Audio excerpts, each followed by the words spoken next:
Hey, what's up, fellas? It's still the 16th. My wife and I are gonna go out and have some drinks and go dancing tonight at a club called La Havana. Um, I spent a lot of time in Central and South America, and I like Cuban food. I like Central and South American food, and I'm gonna try to expose my wife to some of that traditions. It was one of the most difficult things when I moved here to understand vernacular words change as you move from different places, just as in some parts of the United States, the Southern draw is a little bit different than it is a Texas draw. People who speak up in the Northeast.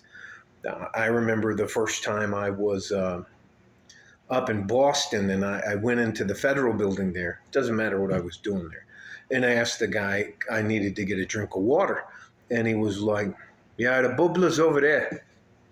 A bubbler was a drinking fountain. I didn't know what a bubbler was. I said, excuse me, sir, I'd just like to get some water. And he's looking at me like I'm screwing with him. And he's like, I told you the bubbler's over there. And I was like, I just want some water. And it's the third time. And he goes, oh, I don't know what you think. Anyway, it was just funny. And there's a lot of different vernacular that changes, especially street vernacular, that changes depending on what part of Central and South America or Mexico you're in, or Spain. The Spanish-speaking countries all have a different vernacular. I tell you what, some of the guys from Spain sound like everybody in the country has a lisp, like they drag the S. All that to say this, I'm just taking my wife out to sure, a good time, have a good time with somebody who's, I'm watching her back, she's watching my back, so we're going to go and celebrate a pretty tough week. The point I'm going to try to make is that we have objective proof that men are superior to women in many, many, many different things. Now, this is to all of the women out there who say they don't need a man. Now, they don't need a man in their own personal, private life is what they want them. They have deluded themselves to believe. But it's from season 3 of Bear Grylls, and I'll attach a couple of YouTube videos of it in the description to just prove a point. That when it really comes down to it, without men, ladies would have a very difficult time. I'm not saying they couldn't survive or they wouldn't make it, but a whole bunch of them would go by the wayside.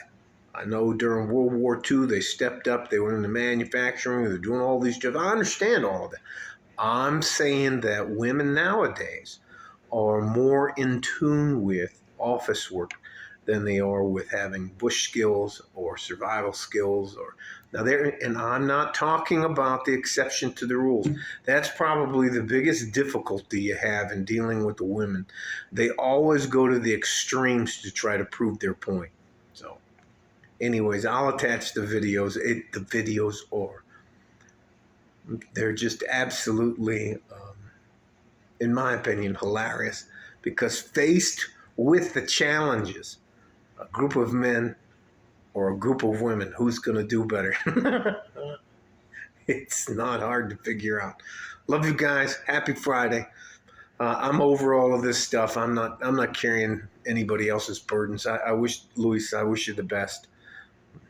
I hope things get better for you, but hang in there, buddy. Like a fart in a G-string from West Texas, El Paso. I'm out of here. Bye-bye.